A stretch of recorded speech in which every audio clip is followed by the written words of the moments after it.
Hello and welcome to Value Chain TV News Update. I am Kabir Lawal with the news.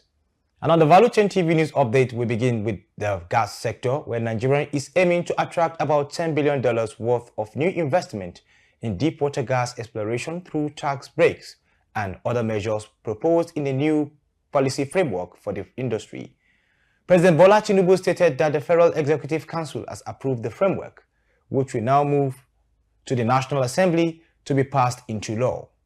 In a statement, Special Advisor to President on Energy, Oluwahejen, said that the new policy framework seeks to speed up development in Nigeria's offshore gas sector, where an estimated 67% of the resource remains undeveloped, by providing tax credit for new investment. African oil-producing nations planning to launch a $5 billion energy bank in Abuja have secured 45% of the required startup capital. Our correspondent, Chad Moses, has the details.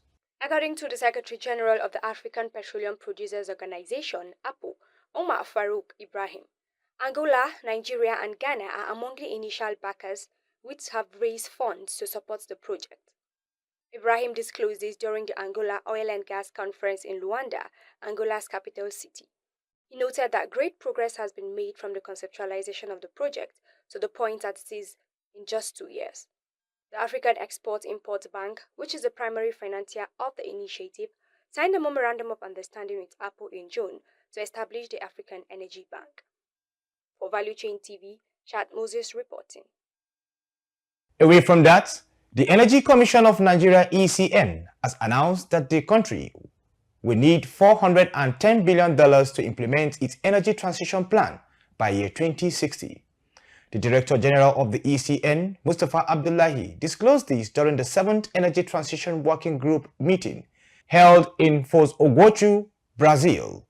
Abdullahi emphasized the scale of investment required to achieve Nigeria's ambitious energy goals.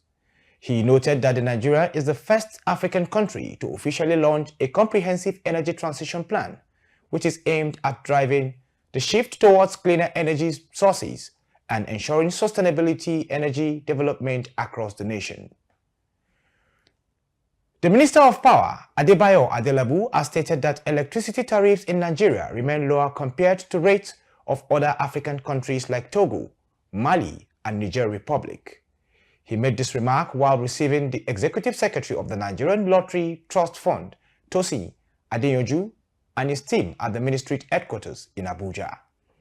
According to a statement from his special advisor on media, Bolaji Tunji, Adelabu assured that the government is working on reducing electricity costs by improving power generation and distribution. He also noted that while the cost of electricity may seem high due to low income levels in the country, it is still more affordable than running generators on petrol and diesel, given current fuel prices. The minister also expressed the ministry's readiness to collaborate with the NLTF on various initiatives, highlighting that the ministry's renewable power project is aimed at addressing power project gaps in areas not covered by the national grid. Still on the Value Chain TV News updates, Bureau de Change BDC operators in Nigeria have attributed the recent depreciation of Naira in the parallel market to scarcity of forex in the sector as major sources become drastically reduced. The chairman of the Association of Bureau de Change Operators of Nigeria, APCON, Aminu Gwadebe, disclosed to newsmen that sources of forex to that segment of the forex market have been severely impacted by the recent policies of the Central Bank of Nigeria. According to him, members of the association no longer get much forex from relevant sources such as export and external remittances, and now rely on irregular intervention from the Central Bank of Nigeria, CBN. And on the international scene, the European Union is set to impose the big taxes up to 45% on electricity vehicles made in China, defying pleas from European auto executives who fear retaliation from Beijing and an escalating trade war. The executive arm of the European Commission will now proceed with implementing duties which will last for 5 years. 10 member states voted in favor of the measure. Germany and 4 others voted against it, while 12 others abstained. The decision by the European Union comes after an investigation found that China unfairly subsidized its industry. However, Beijing denies that claim has threatened its own tariff on European dairy and automobile sectors. On sport news, Belgian football club Brugge have praised Raphael Onyedika for setting up the winning goal against Sturm Graz in the UEFA Champions League. Despite a defeat in the opening day to Borussia Dortmund, Onyedika impressed and was signed out for praise by the club's captain Hans Vanaken. The Nigerian followed that performance with another standout display against Sturm Graz on Wednesday.